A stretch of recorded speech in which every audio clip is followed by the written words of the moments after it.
Nous avons vu que Dieu aime l'homme et le cherche. Dans cette déclaration, nous voyons pourtant aussi un danger que je voulais tirer l'attention. Il est vrai que Dieu est amour. Il est aussi vrai que Dieu aime sauver ce qui est perdu. Sans aucun doute, Dieu veut que tous les hommes soient sauvés et viennent à la connaissance de la vérité. Mais quand un pécheur se repent, la première chose, quand l'œuvre de Dieu commence dans son cœur, la première chose que le pécheur découvre n'est pas qu'il est l'objet de l'amour de Dieu, mais c'est plutôt qu'il est l'objet de la colère de Dieu sur son état et en particulier sur ses actes. Ce n'est que quand quelqu'un s'est véritablement repenti et a accepté le salut par Jésus-Christ qu'il peut maintenant aussi se réjouir dans l'amour de Dieu. Nous vivons un temps où, en particulier dans le mouvement évangélique et charismatique, l'évangile a été changé vers un message superficiel. L'annonce n'est plus repentez-vous et croyez à l'évangile, mais l'annonce est plutôt devenue ceci. Si tu as besoin d'un ami, sache que Dieu t'aime. Confie-toi à Dieu. Et même, on ajoute souvent, et dès que tu connais Dieu pour ton nom, tout ira bien. Et on oublie la repentance et la confession qui sont absolument indispensables. Maintenant, nous sommes arrivés au sujet sur la venue du Seigneur Jésus-Christ. Et nous avons déjà trouvé ce verset plusieurs fois, que le Fils de l'homme est venu pour chercher et sauver ce qui était perdu. Donc, que veut dire, quel est le contenu de cette expression qui est venu? Et je pense qu'il est utile de réfléchir quelques instants à ce sujet. Et de nous rappeler que cette venue impliquait que le Fils vienne du ciel sur la terre, qu'il descende ici-bas, dans la misère que nous, comme êtres humains, on avait conduite. Et non seulement cela, mais qu'il descende au milieu d'une génération perverse et tordue qui le haïssait, qui le méprisait, qui l'a couvert de honte et d'opprobre et de rejet et de mépris. Et l'évangile de Jean, chapitre 18, dit Jésus connaissant toutes choses d'avance. Ce n'est pas qu'en Jean 18, il savait ce qui allait arriver, mais c'était déjà connu avant qu'il ne vienne sur la terre. Le Fils de l'homme est venu. Ça implique le fait que lui, le Dieu de toute éternité, devienne homme, vienne sur la terre, vivre ici-bas, dans le rejet, dans l'opprobre. Et pourtant, malgré la haine qu'il a rencontrée, il a continué son chemin. Il est venu.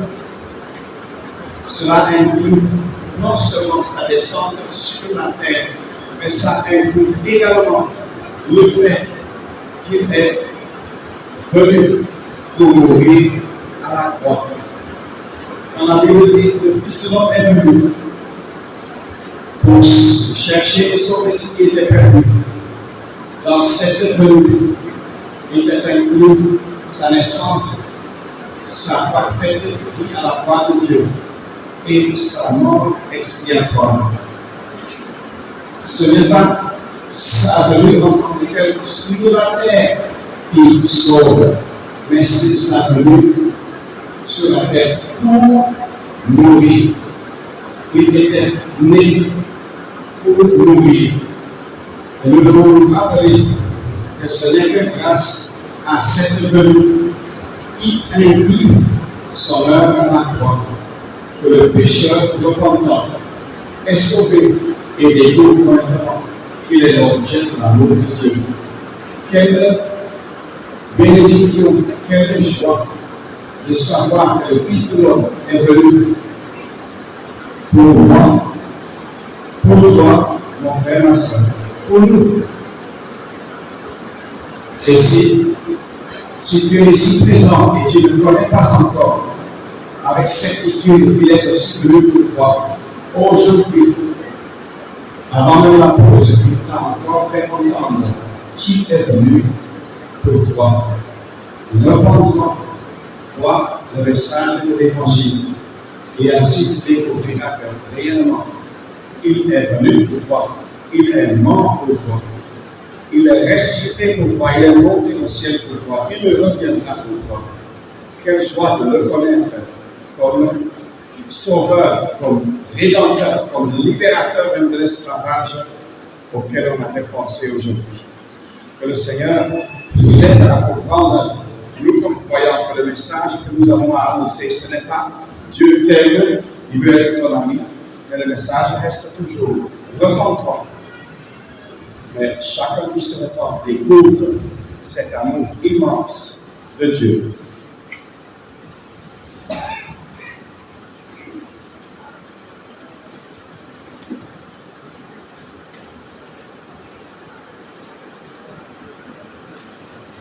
Nous allons remarquer que le dernier point de la journée et le premier point du lendemain seront étroitement liés. On ne peut pas les dissocier. Et nous allons... Ce que je fais là, c'est ce que les gens font.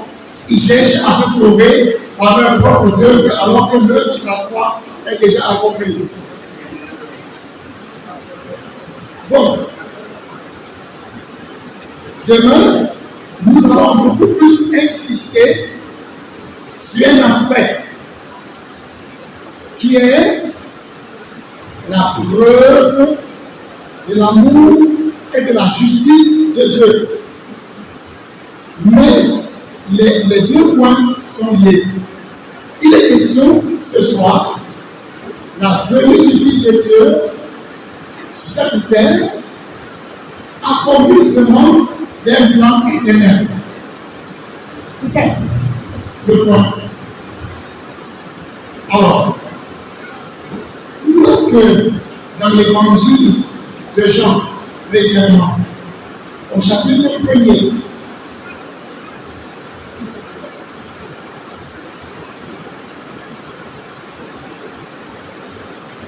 Jean chapitre 1er,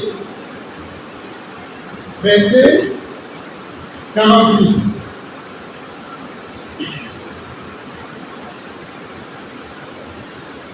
Philippe trouve Nathanaël et lui dit, nous avons trouvé celui duquel Moïse a écrit dans la loi et duquel les prophètes ont écrit.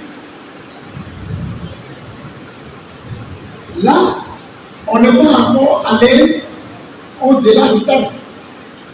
On est encore au niveau de l'Ancien Testament. Que ce soit Moïse, que ce soit les prophètes, ils ont écrit de lui. Et lorsqu'il vient pour l'accomplissement de ce dont il était dit à son sujet. Mais pendant que nous lisons de notre salut, dans la première épître de Pierre, nous lisons cette pensée. Première épître de Pierre,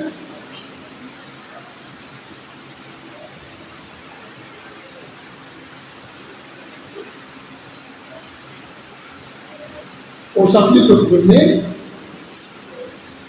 nous lisons au verset 18. Nous allons aller jusqu'au verset 20. Sachant que vous avez été rachetés de votre vaine conduite qui vous avait été enseignée par vos pères, non pas des choses corruptibles, de l'argent ou de l'or, mais par le sang précieux de Christ, comme d'un agneau, sans défaut et sans tache, prévenu quand, dès avant la fondation du monde, mais manifesté à la fin des temps pour vous qui, par lui, croyez en Dieu, ainsi de suite. Nous découvrons ici une expression qui nous fait traverser le temps et nous plonge dans l'éternité passée et nous montre que l'agneau, sans défaut et sans tache, parfait, était très connu dès avant la fondation du monde. Et nous faisons face à un passage biblique qui nous met face à cette pensée que quelque chose d'éternel est lié à cette venue. Parce que nous avons parlé de l'accomplissement d'un plan éternel. Nous voyons que, avant même que l'homme chute, avant même que le péché n'entre dans le monde, avant même que Adam ne désobéisse et que le péché alors entre dans le monde, avant que le monde ne fût, Dieu avait déjà un plan. Ce n'est donc pas un quelconque sujet. La venue du Seigneur Jésus tient dans le conseil divin une place capitale. Et c'est ça que nous devons comprendre, que plusieurs passages parlent de l'accomplissement du temps. Quand le moment est venu, quand l'heure est venue, Dieu a envoyé. Quand le moment est venu, Dieu a envoyé. Et on voit aussi cela dans l'Épître aux Galates. Associons d'abord les deux idées. Premièrement, le Seigneur Jésus vient pour accomplir tout ce qui était d'avance dit de lui dans l'Ancien Testament. Il y en a qui veulent préférer les deux grandes parties de la Bible. Ils veulent préférer le Nouveau Testament au détriment de l'Ancien. C'est une erreur très grave. On ne peut pas avoir des préférences. Si tu coupes l'un de l'autre, tu as pris la Bible. Donc il est venu pour accomplir ce qui a été dit d'avance de lui. Et lorsqu'il est venu, Dieu nous dit que le plan était avant la fondation du monde. Donc, le sujet de notre salut est lié à quelque chose qui dépasse le temps. C'est d'un très grand sérieux.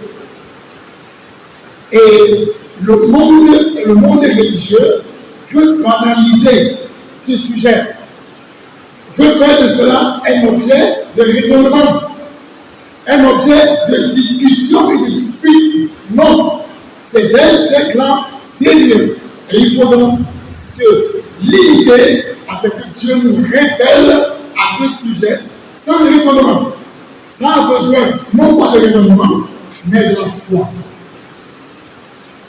On pourrait encore dire plusieurs choses, mais plusieurs frères vont nous permettre de voir que tout l'Ancien Testament, à plusieurs niveaux, ne fait qu'annoncer la même chose. Et le Seigneur Jésus est venu l'accomplir. Et ça donne une unité entre ce qui a été dit et ce qui a été accompli. Et c'est en cela que ça donne un témoignage de cette grâce qui nous est donnée. Témoignage étant rendu par la loi et les prophètes.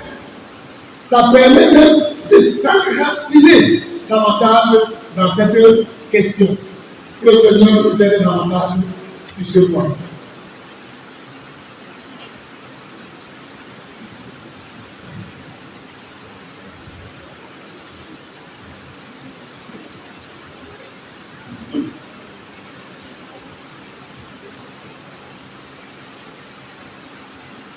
Il y a une difficulté qui peut se poser. Nous parlons de notre salut.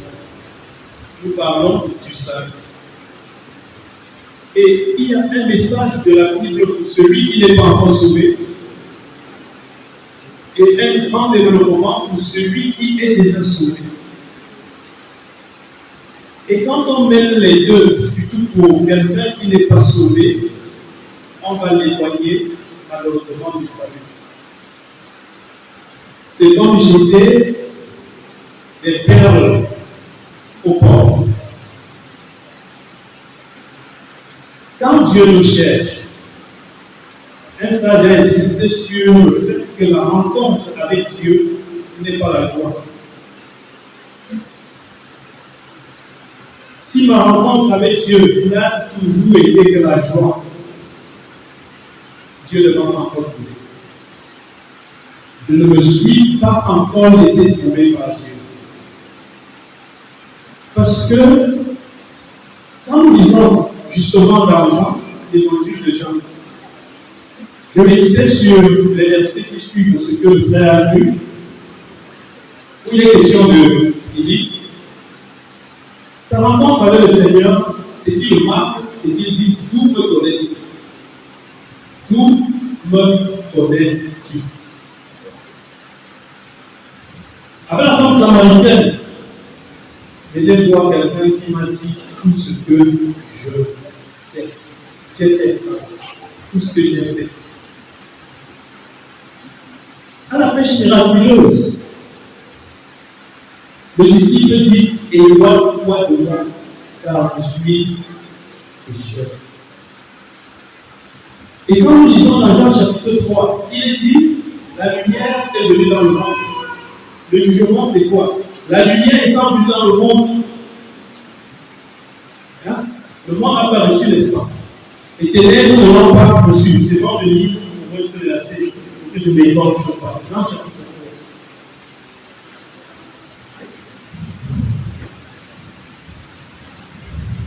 3. Verset 19. Or, c'est ici le jugement que la lumière est venue dans le monde et que les hommes ont mieux aimé les ténèbres que la lumière, car leurs œuvres étaient mauvaises. Car quiconque fait des choses mauvaises craint la lumière et ne vient pas à la lumière, de peur que ses œuvres ne soient reprises. Mais celui qui pratique la vérité vient à la lumière afin que ses œuvres soient manifestées, qu'elles sont faites en Dieu. Quand Adam écoute, Dieu lui pose la question: où es-tu? Dieu cherche Adam. Dieu veut que Adam réalise ce qu'il a fait. Dieu sait. Et qu'il voit maintenant qu'il est séparé de Dieu et qu'il est sous la colère de Dieu. La réponse que Adam a,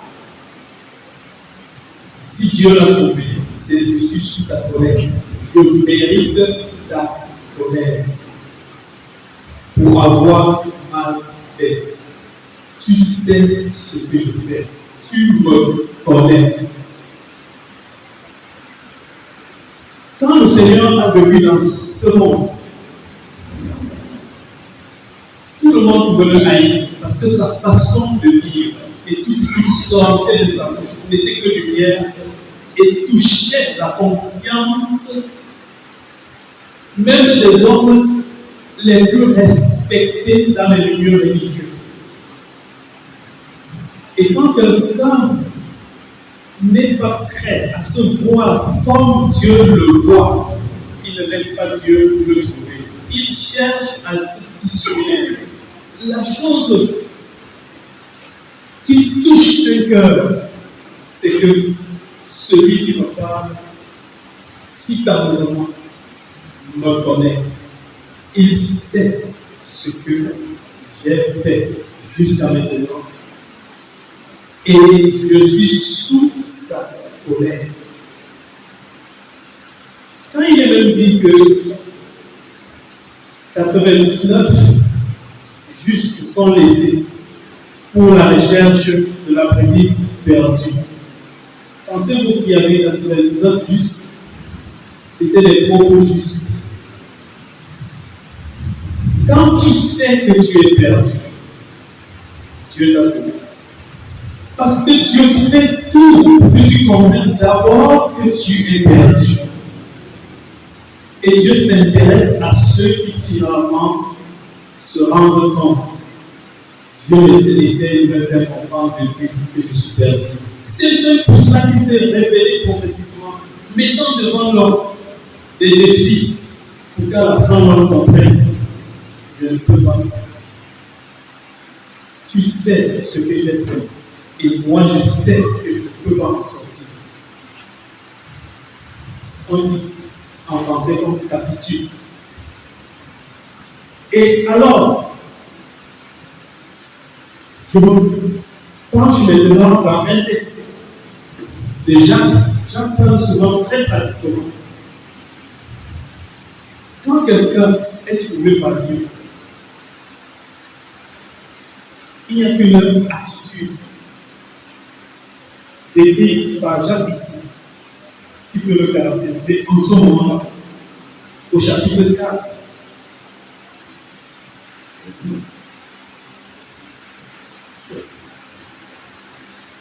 Verset 7.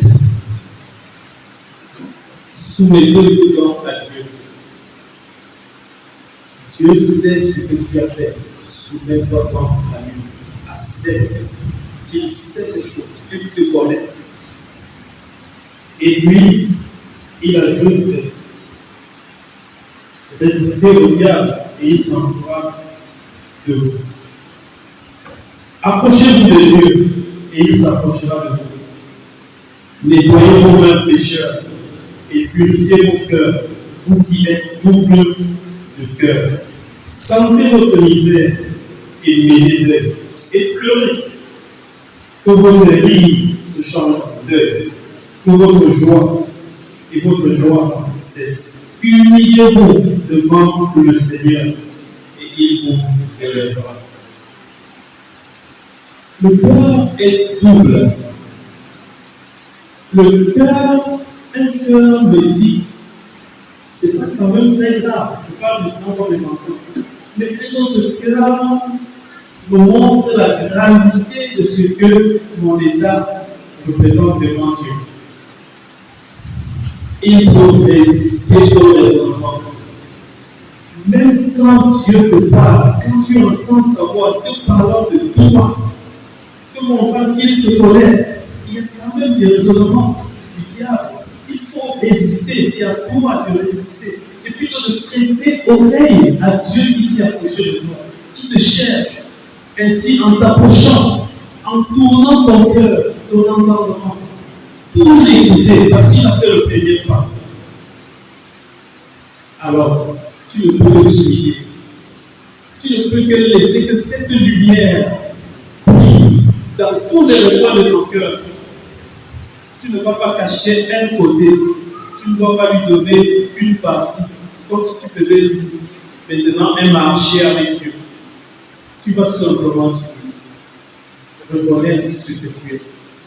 Et là, le message de l'amour de Dieu aura toute sa valeur pour toi. Et ainsi, il te portera sur ses épaules. Toi qui te reconnais maintenant perdu. Et il va montrer tout ce qu'il a souffert pour pouvoir te porter sur ses épaules.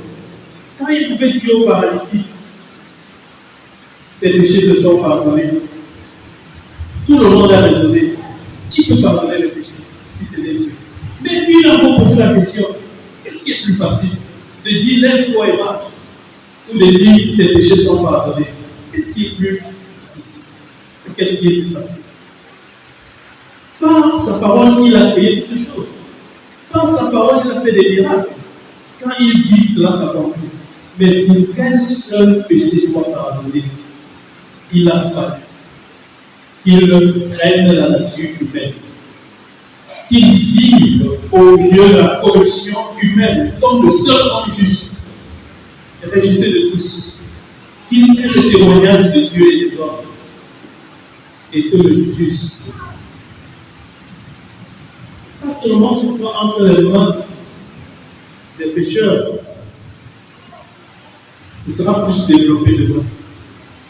Il a fallu qu'il subisse la colère de Dieu pour les choses que Dieu sait que j'ai fait. Quel amour.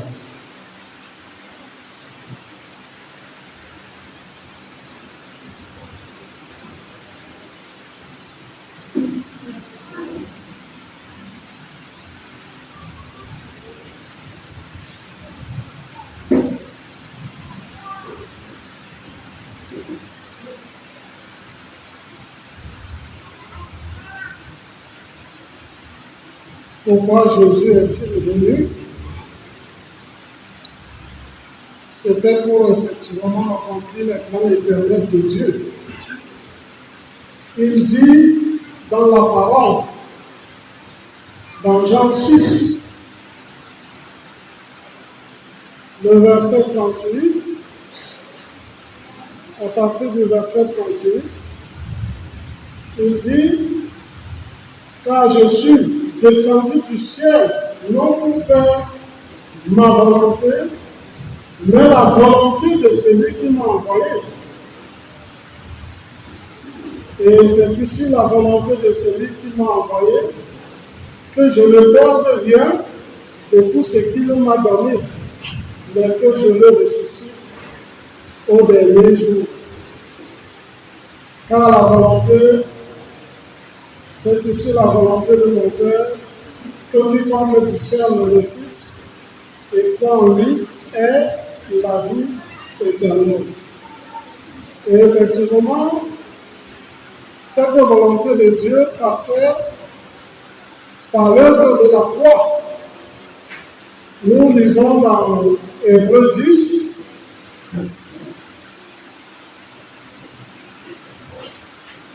Hébreux 10, à partir du verset 6, tu n'as pas pris plaisir aux holocaustes ni aux sacrifices pour le péché. Alors j'ai dit, voici je viens, il est écrit de moi dans le rouleau du livre pour faire, ô Dieu, ta volonté. Et au verset 9, alors il dit, voici je viens pour faire ta volonté, et il ôte le premier afin d'établir le second, car c'est par cette volonté que nous avons été sanctifiés par le sang du corps de Christ, fait une fois pour toutes. Donc, c'est par cette œuvre de la croix que nous avons été mis à part pour Dieu. Il s'est livré lui-même à Dieu pour nous arracher de ce présent siècle, pour nous délivrer de ce présent siècle mauvais. Et il disait toujours, je suis venu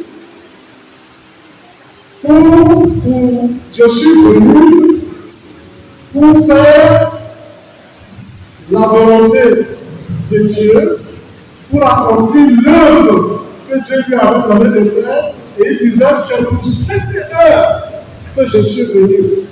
Et cette heure, c'est une heure, il pouvait dire, c'est votre heure, et le pouvoir de l'honneur, c'est-à-dire le moment où lui devait être rejeté, où il devait souffrir, il devait être persécuté, il devait être rejeté, jusqu'à être crucifié, compté parmi des ennemis. C'est pour cela qu'il est venu. Et le but, après avoir accompli l'œuvre, pour nous révéler son Dieu, et notre Dieu, son Père, et notre Père. Et il est venu aussi, comme nous lisons dans 1 Jean 5, au verset 20. Il dit, or, nous savons que le Fils de Dieu est venu, et il nous a donné une intelligence afin que nous connaissions le véritable.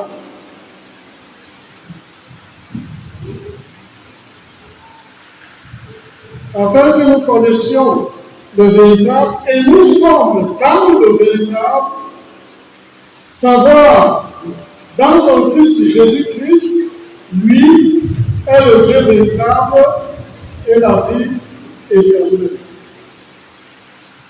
Et il a accompli en perfection cette œuvre et il est présenté à la droite de Dieu, le Père, où il est toujours vivant pour intercéder pour nous et pour tous ceux qui s'approchent de Dieu par lui.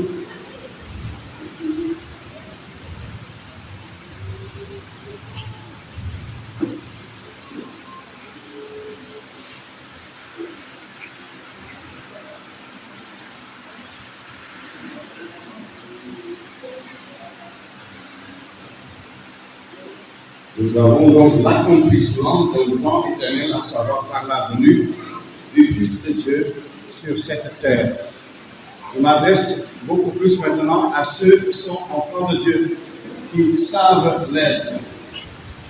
Quelle joie de méditer quelques instants à ce sujet. Nous voyons dans la parole de Dieu qu'avant la fondation du monde, l'agneau avait été très connu. Peut-être qu'il faut d'abord commencer. Il y a trois fois qu'il y a quelque chose avant la fondation du monde. La première étant, se trouvant en Jean 17. Tu m'as aimé, dit le Fils, avant la fondation du monde. Dans la déité, il y avait un amour éternel entre le Père et le Fils, indépendamment de la création et loin avant que quoi que ce soit ne soit créé. La deuxième chose, c'est ce que nous avons vu, que l'agneau de Dieu a été très connu avant la fondation du monde, dans Pierre 1. Et la troisième chose, c'est que nous avons été élus en Christ avant la fondation du monde, Éphésiens 1. Comment est-ce que nous avons pu être élus? C'était sur la base du fait que Dieu est amour et sur la base de la volonté du Fils de venir au moment opportun, à savoir quand le temps serait accompli selon Galates. N'est-ce pas merveilleux de savoir qu'avant que tout l'univers n'existait, avant que cette terre-ci n'existait, avant que l'être humain ne soit créé, avant que toi et moi et nos ancêtres ne soient là, non seulement il y avait un amour éternel entre le Père et le Fils, ça on peut encore comprendre, à une mesure très limitée d'ailleurs, mais que l'agneau était déjà préconnu et que nous avons été élus alors que ni nous, ni nos ancêtres, ni la terre, ni l'univers, on était là. Ça c'est quelque chose de tellement impressionnant, ça ne peut nous amener qu'à adorer. Nous lisons dans la parole de Dieu plusieurs fois l'expression « les conseils de Dieu » ou « les conseils de l'Éternel ». Ça, c'est les décisions que Dieu a prises dans l'éternité passée. Or, nous lisons en Acte 2, pour rejoindre encore le sujet de la venue du Fils de Dieu sur cette terre, accomplissement d'un plan éternel. En Acte 2, l'apôtre Pierre, par le Saint-Esprit, présente la culpabilité du peuple à avoir rejeté leur Messie. Et il parle au verset 22, Acte 2, 22, de Jésus, le Nazaréen. Maintenant, il continue au verset 23. Jésus, le Nazaréen, ayant été livré par le conseil divin et par la reconnaissance de Dieu, dans le plan éternel de Dieu, dans ses conseils éternels, il avait décidé de livrer son fils. De le livrer comment? De le livrer quand il est venu sur la terre, et de le livrer jusqu'à la croix. Oui, jusqu'à cette mort affreuse, ignominieuse de la croix, qui était pourtant cette mort expiatoire pour toi et pour moi. Cette mort qui a aussi répondu à toutes les exigences du Dieu très saint. Nous allons encore voir ça, je crois, un peu au moins demain, si le Seigneur le permet. Mais réfléchissons seulement. Et nous allons arriver aux limites même de nos réflexions possibles. De ce qu'avant qu'il n'y ait aucun homme, la terre, l'univers, Dieu avait déjà indiqué qui serait l'agneau. Dieu avait déjà élu tous les racheter. Et Dieu avait déjà décidé de livrer son propre Fils pour te sauver et pour me sauver. Si nous lisons dans les actes, en même temps nous voyons que le peuple d'Israël et nous les nations aussi, on est pleinement responsables d'avoir rejeté Christ, l'a crucifié. Mais en même temps, c'était le plan éternel de Dieu pour deux buts. Pour que sa gloire soit restaurée et pour trouver la solution aux deux problèmes avec lesquels nous allons commencer à matiner. Le problème des mauvaises choses que j'ai faites à travers ma vie et le problème de la source d'où ces mauvaises choses sortent. Le problème sur ce que j'ai fait et le problème sur ce que je suis devant Dieu. Il fallait, c'est ainsi que le Christ le dit lui-même au deux d'Emmaüs, il fallait que le Christ souffre, qu'il meure.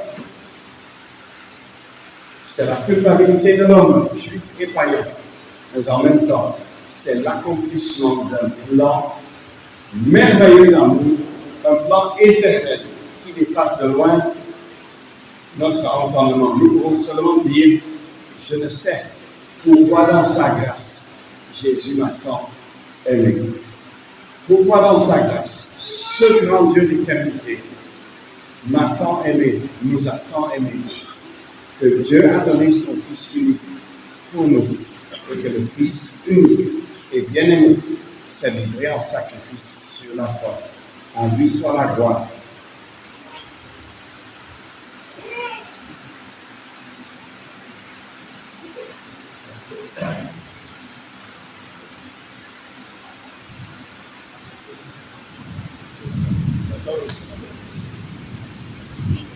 D'abord, le Corinthiens 203.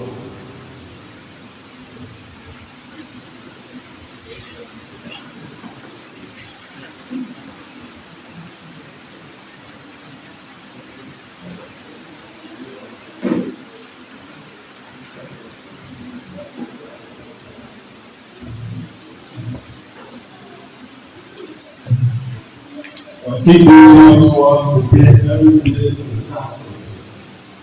Après cela, un ou deux frères que devant nous.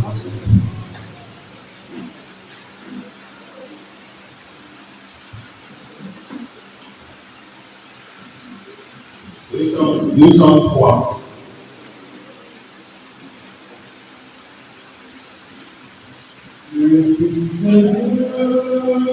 Sur la terre, mourir pour moi, et est-il de plus profond mystère, l'amour plus grand et plus parfait. Jésus m'a aimé, Jésus m'a aimé. Il fut pour moi crucifié, Jésus Matin aimé, pour jamais sans purifier mes péchés, mon iniquité, et tu fais de moi par ta grâce un enfant pour l'éternité. Jésus m'a aimé, Jésus m'a aimé, il fut pour moi ressuscité. Jésus m'a aimé. Et de mes toujours le même, il sauve encore parfaitement. Et que tu sois ce sauveur bien brisé, bien confiant. Jésus m'a aimé, Jésus m'a aimé, il fut pour moi crucifié. Jésus m'a aimé.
Dieu d'éternité,